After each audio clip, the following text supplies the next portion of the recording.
आज कौन सा चैप्टर पढ़ेंगे हम? 9th क्लास का कोऑर्डिनेट ज्योमेट्री।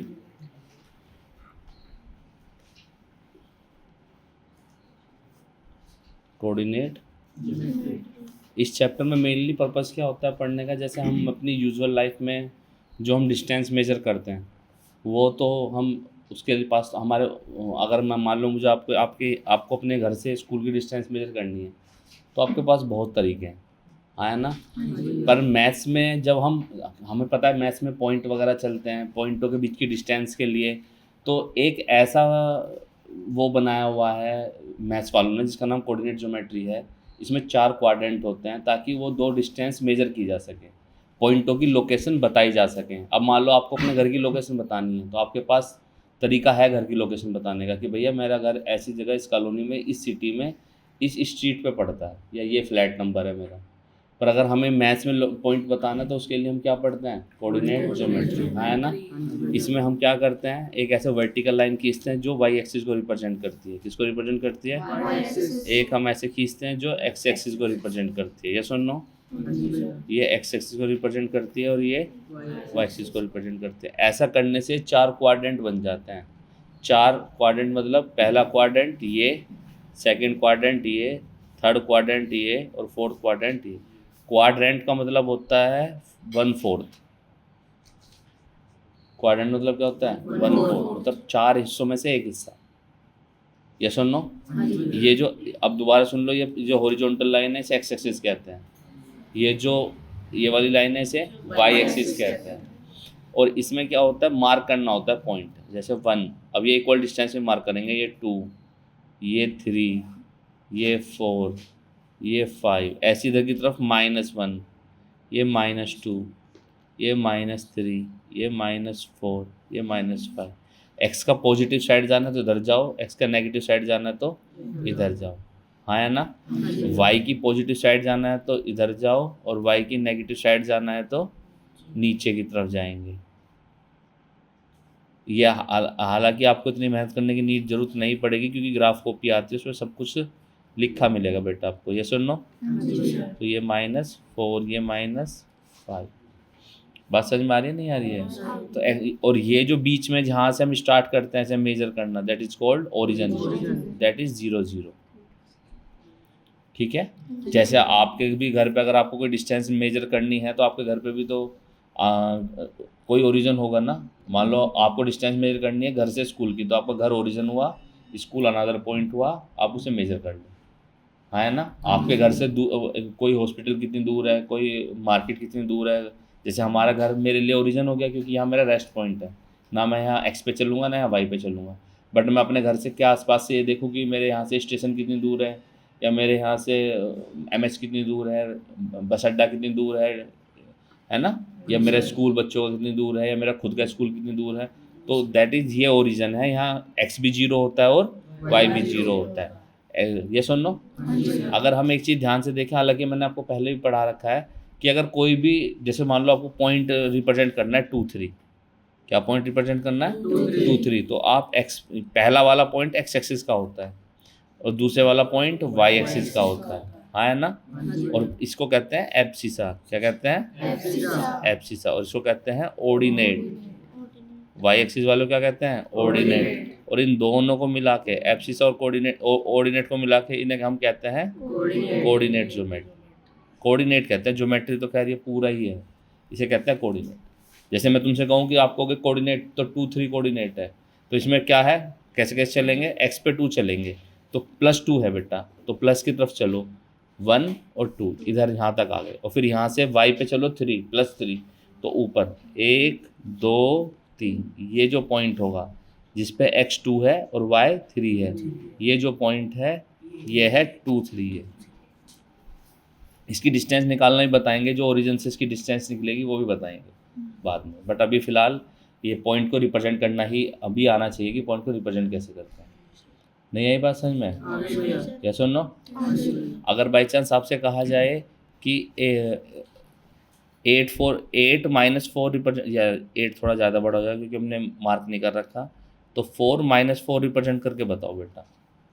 तो एक्स एक्सिस पे पहले +4 है और वाई पे -4। पहले एक्स पे चलें, 1 2 3 4 और y पे -1 -2 -3 -4।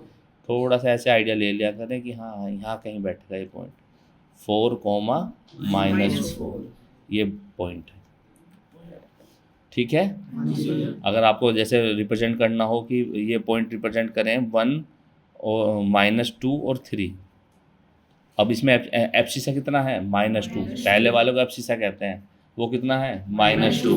और y वाला +3। तो x पे चलो पहले -2, ये और फिर +3, 1 2 3। तो ये ऊपर की तरफ यहाँ ये वाला जो पॉइंट बैठेगा ये बैठेगा -2, 3। आई बात सच में? ऐसी अगर आपसे कोई पॉइंट पूछे 8 या फिर -3 -3, मैं ज़्यादा बड़े पॉइंट इसलिए नहीं ले रहा हूँ क्योंकि मैंने अभी इतनी बड़ी मार्किंग नहीं करी है। आपकी ग्राफ कॉपी होगी उसमें काफ़ी बड़ी मार्किंग हो सकती है, तो उसमें ऐसी कोई इशू नहीं है, उसमें तो कितना ही ले सकते हैं आप, 7-8 से ज़्यादा होता भी नहीं है, क्या करना क्या उससे ज़्यादा। तो ये -3 और -3, तो क्या करना है? x पे -3, तो 1 2 3 और फिर y पे चलना है तो नीचे की तरफ 1 2 3। एक तरह से सांप सीढ़ी का खेल है ये, जैसे वो करते हैं ना कि मतलब सांप सीढ़ी का वाला गेम है कि पहले वहाँ जाओ फिर वहाँ से वहाँ जाओ, वैसे ही गेम है ना। अब इसमें कुछ अच्छी बातें जैसे पहचानने वाली बातें होती हैं। अगर आप नोटिस करेंगे इस क्वाड्रेंट में, ध्यान से सुनना मैं जो बोल रहा हूँ, इस क्वाड्रेंट में जो भी आएगा एक्स एक्सिस और वाई एक्सिस के दोनों के साइन कैसे रहेंगे? ++ रहेंगे। एक्स वाला भी प्लस का रहेगा और वाई वाला भी। जब भी आपको क्वाड्रेंट में ये पहचानना हो कि उसमें किस साइन के आएंगे, तो आप यहाँ देख ले किससे बना हुआ है। ये positive side of X axis बना हुआ है, positive side of Y axis बना हुआ है। तो इसमें हम एक तरह से कह सकते हैं कि ++ वाले आएंगे जब दोनों प्लस के होंगे। हाँ है ना। बिना मार्क करे भी आप बता सकते हैं इस चीज़ को कि कहाँ जाएगा। जैसे सपोज करो आपसे पूछा जाए 7 2 कौन से क्वाड्रेंट में जाएगा, वो तुमसे ये नहीं पूछ रहा भी कि मार्क करके दिखाओ, सिर्फ ये पूछ रहा है कि अपनी समझ से बताओ ये कौन से क्वाड्रेंट में जाएगा। तो हमें देखना है ये भी पॉजिटिव है, ये भी पॉजिटिव है, दैट मीन्स ये कौन से क्वाड्रेंट में जाएगा? फर्स्ट क्वाड्रेंट में, दोनों पॉजिटिव है। हाँ है ना। अगर ये इस क्वाड्रेंट में कौन सा आएगा? वाई वाला नेगेटिव, एक्स वाला नेगेटिव हो और वाई वाला पॉजिटिव हो। जितने भी -+ वाले हैं साइन, जितने भी -+ वाले हैं वो सेकंड क्वाड्रेंट में आएंगे। और इसमें कौन से आएंगे? माइनस वाले, जितने भी माइनस वाले हैं, एक्स भी नेगेटिव और वाई भी नेगेटिव। बेहतर है आप इसे ऐसे ना बोल के ऐसे बोलें कि एब्सिसा भी नेगेटिव और ऑर्डिनेट भी नेगेटिव। तो आपको ये भी पहचान हो जाएगी, बोलने की आदत पड़ जाएगी कि एब्सिसा नेगेटिव ऑर्डिनेट, क्योंकि 1-2 क्वेश्चन पेपर में एब्सिसा और ऑर्डिनेट से रिलेटेड आ जाते हैं, उस टाइम बच्चे कंफ्यूज हो जाते हैं। तो बेहतर आप ऐसे बोलें, अगर एब्सिसा भी नेगेटिव है और ऑर्डिनेट भी नेगेटिव है तो कौन से क्वाड्रेंट में जाएगा? वो थर्ड क्वाड्रेंट में जाएगा। ऐसे यहाँ देखें, अगर एब्सिसा पॉजिटिव आएगा और ऑर्डिनेट नेगेटिव आएगा तो कौन से क्वाड्रेंट में जाएगा? ये फोर्थ क्वाड्रेंट में जाएगा। अगर जैसे मान लो अब अगर आपको पता चल गया हो तो मैं यहाँ पॉइंट लिख रहा हूँ, मुझे बताना कौन से क्वाड्रेंट में जाएगा। जैसे मैंने लिखा -3 + 4, तो आप देखें x axis negative, abscissa negative है और ऑर्डिनेट पॉजिटिव है, तो नेगेटिव और पॉजिटिव, तो थोड़ा दिमाग लगाएं कौन से क्वाड्रेंट में जाएगा? ये सेकंड क्वाड्रेंट में जाएगा।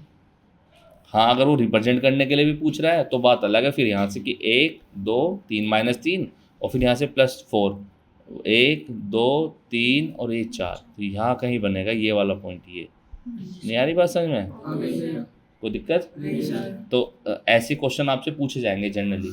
अभी कि अब समझ में आया? जैसे मान लो आपसे पूछा जाए कि -5 -7 ये कौन से क्वाड्रेंट में जाएगा? दोनों ही नेगेटिव हैं, थर्ड क्वाड्रेंट में जाएगा। जैसे आपसे पूछा जाए 8 -2, एक प्लस है और एक माइनस है, तो फोर्थ क्वाड्रेंट। आई बात समझ में? नहीं आया? पक्का? अभी तो ये तो बात हुई बेटा जब किस में होगा, ये कोई से ना कोई से क्वाड्रेंट में होगा। पॉइंट जो होता है लाइन के ऊपर भी आ सकता है। थोड़ा यहाँ एक्टिव होकर सुनो, ऐसे नहीं, बिल्कुल कंसंट्रेशन यही चाहिए मुझे। तो जो पॉइंट्स हैं वो ज़रूरी नहीं है क्वाड्रेंट में ही हो, वो लाइन के ऊपर भी हो सकते हैं। इस लाइन यहाँ भी, यहाँ कहीं भी हो सकता है वो। बात समझ में आ रही है नहीं आ रही है? जैसे सपोज करो अब मैं इसे अगले पेज पे दोबारा बनाऊंगा, उसमें देखना एक बार और दोबारा 1 मिनट के उसमें बन जाएगा ये बन गया। अब मैं इसे मार्क नहीं कर रहा हूँ, ये आपको पता है पॉजिटिव एक्स एक्सिस, ये नेगेटिव साइड, ये पॉजिटिव वाई एक्सिस, ये 1, ये 2, ये 3, ये 4, ये 5, 6, 7, 1 2 3 4 5, 1 2 3 4 5, 1 2 3 4 5। अगर आपसे वो ये पूछने लगे कि 40 कहाँ जाएगा, तो इसका मतलब थोड़ा कॉमन सेंस के, अब यहाँ से अच्छे क्वेश्चन शुरू हो जाएंगे जो आएंगे ही आएंगे आपके पेपर में, तो इसलिए थोड़ा सा ध्यान से सुने। अब वो आपसे पूछे 40 कहाँ जाएगा, तो आप ये देखें कि अच्छा भैया एक्स एक्सिस पे तो 4 चलना है, ठीक है भैया चले हम 1 2 3 4, और वाई पे अब हमें चलना ही नहीं है, ना ऊपर जाना ना नीचे जाना। दैट मीन्स यही पॉइंट हमारा रिक्वायर पॉइंट है, यस और नो। तो ये 4,0। तो लाइनों पे भी पॉइंट आते हैं, कोऑर्डिनेट्स इन पे तो आते ही आते हैं इनके बीच में, इधर इधर इधर इधर हर जगह, बट इन लाइनों पे भी आते हैं। तो इस पे जो आएगा वो क्या आएगा, 4,0। आपसे पूछे -3,0, तो अभी एक्स पे -3, पहले एक्स पे चलो 1 2 3, और वाई पे हमें जाना नहीं है, तो ये कितना हो गया, -3,0। ये सुन लो, जैसे मान लो 5,0, तो +5 है, तो 1 2 3 4 5, यहाँ 5,0, ये वाला पॉइंट क्या हो जाएगा 5, पक्का। ऐसे ही अगर वो पूछे -1,0, तो ये हो जाएगा इधर। आप एक चीज़ नोटिस कर रहे होंगे, मैंने ये 4 पॉइंट क्यों बताए, आप समझ तो 2 पॉइंट से भी गए थे, मेरा 4 पॉइंट बताने का इसके पीछे कोई लॉजिक था। वो लॉजिक क्या है, वो ध्यान सुने। वो लॉजिक ये है, अगर आप नोटिस करेंगे कि जब भी कभी आप एक्स एक्सिस पे पॉइंट मार्क करेंगे, तो वहाँ एक चीज़ हर पॉइंट में कॉमन मिल रही है। अगर आप बता पाएँ देख के, इन चारों पॉइंट में एक चीज़ कॉमन है, क्या कौन है, 0, ऑर्डिनेट, वेरी गुड, क्या है 0, ऑर्डिनेट, वाई एक्सिस वाला, हाँ है ना। और इसलिए ही एक लिखा क्या जाता है, ये सबसे अच्छी चीज़ बता रहा हूँ मैं। अगर आपसे पूछा जाए इक्वेशन, बोलो of X axis is y = 0। अब थोड़ी सी बात सुनो, है मैंने चीज़ जो लिखी है इसका मतलब क्या है। इक्वेशन का मतलब होता है एक ऐसी चीज़ बताओ जो उसे डिफाइन करे। जैसे मैं आपके बारे में पूछूं कि आप अपने बारे में कोई ऐसी चीज़ बताओ जो आपको डिफाइन करे, तो आप ऐसे कहोगे मैं बहुत डेडिकेटेड हूँ, हार्ड वर्क हूँ, मैं बहुत जिद्दी हूँ, अगर मैं कोई चीज़ ठान लेता हूँ तो उसे करके छोड़ता हूँ। दैट मीन्स ये सब चीज़ें आपको डिफाइन कर रही हैं, ये आप में हमेशा मिलेंगी, हाँ या ना। ऐसी इक्वेशन का मतलब होता है कि एक्स एक्सिस पे हमेशा क्या मिलेगा जो कभी चेंज नहीं होगा, वो वाई हमेशा 0 मिलेगा। इसलिए हम क्या कहते हैं, equation of X axis y = 0, कि मतलब y अगर कोई पूरी, अगर हमसे पूछे ना कि y 0 कहाँ रहेगा हमेशा, तो वो किस पे रहेगा, एक्स एक्सिस पे रहेगा। तो इसलिए उसकी ये इक्वेशन है। इक्वेशन का मतलब होता है वो चीज़ जो एक्स एक्सिस को डिफाइन करे। डिफाइन करने का मतलब है जो कभी ना बदले। तो एक्स एक्सिस के ऊपर ये चीज़ कभी नहीं बदलेगी, वाई हर पॉइंट पे 0 रहेगा, चाहे आप कितने भी पॉइंट एक्स एक्सिस पे मार्क करो, सब पे वाई 0 ही मिलेगा। जबकि एक्स बदलता रहेगा, जैसे 4 है, 5 है, या ओरिजिन की भी बात कर लो, तो यहाँ तो देखो यहाँ भी वाई 0 ही है, पर ये एक्स भी 0 है। कोई बात नहीं, थोड़े से इधर को चलो, यहाँ वाई भी 0 है, वाई तो अभी भी 0 है, और एक्स क्या है, -1 है। थोड़ा और चलो तो इधर -3 और y 0, तो मतलब y हमेशा ही 0 रहेगा। दैट मीन्स कल को मैं अगर पूछने लगूँ तो कंफ्यूज मत होना, या बता जरूर देना, वरना पिटाई होने वाली है पक्का। कि अगर मैं पूछूँ इक्वेशन ऑफ एक्स एक्सिस क्या होती है, तो y = 0, कोई दिक्कत। ऐसी अगर आपसे पूछी जाए इक्वेशन ऑफ y एक्सिस, ऐसी क्या चीज़ है जो y पे हमेशा इक्वल वो रहेगी, तो आप ये देखें y पे पॉइंट मार्क करें, तो x तो 0 रहेगा, y 1, x 0 रहेगा, y 2, x 0 रहेगा, y 3, x 0 रहेगा, y -1, x 0 रहेगा, y -2, x 0 रहेगा, y -3। ऐसी क्या चीज़ है जो y पे हमेशा सेम है, दैट इज x = 0, हाँ है ना। ये चीज़ें हैं जो ये पूछ ली जाती हैं कि x क्या होगा और y क्या होगा, हाँ है ना। तो ये आपकी जो बुक के हिसाब से इसमें कुछ चीज़ें तो ऐसी दे रखी हैं कि बस मार्क करनी है। ये ट्रायंगल मार्क करने हैं, 4 तीन ट्रायंगल के तीनों पॉइंट दे दिए कॉर्नर वर्टेक्स के, वो मार्क करके ट्रायंगल बना लोगे। ये स्क्वायर है, स्क्वायर मार्क करके स्क्वायर वो दे दिए हैं, ये मार्क करने के लिए दे दिए हैं पॉइंट, कर पाओगे इन्हें। तो ये फर्स्ट। अब ये अच्छा है कि इसमें डिस्टेंस फॉर्मूला भी दिया हुआ है, तो हम अगले टॉपिक में क्या पढ़ेंगे, डिस्टेंस फॉर्मूला। क्या होता है डिस्टेंस फॉर्मूला, जैसे एक पॉइंट, हाँ एक पॉइंट यहाँ है और एक पॉइंट यहाँ, तो इनके जो मिडिल की डिस्टेंस होगी वो कैसे फाइंड होगी। देखो ये जो 2 पॉइंट हैं इनके बीच की डिस्टेंस तो फाइंड करना आसान है कि ये 0 0 है 4 0, तो 4 ही तो हुआ ये बस, हाँ है ना। ये मैं कल बताऊंगा ये डिस्टेंस कैसे फाइंड होती है। आई बात समझ में, कोई दिक्कत, पक्की बात, ये आप ट्राई करें।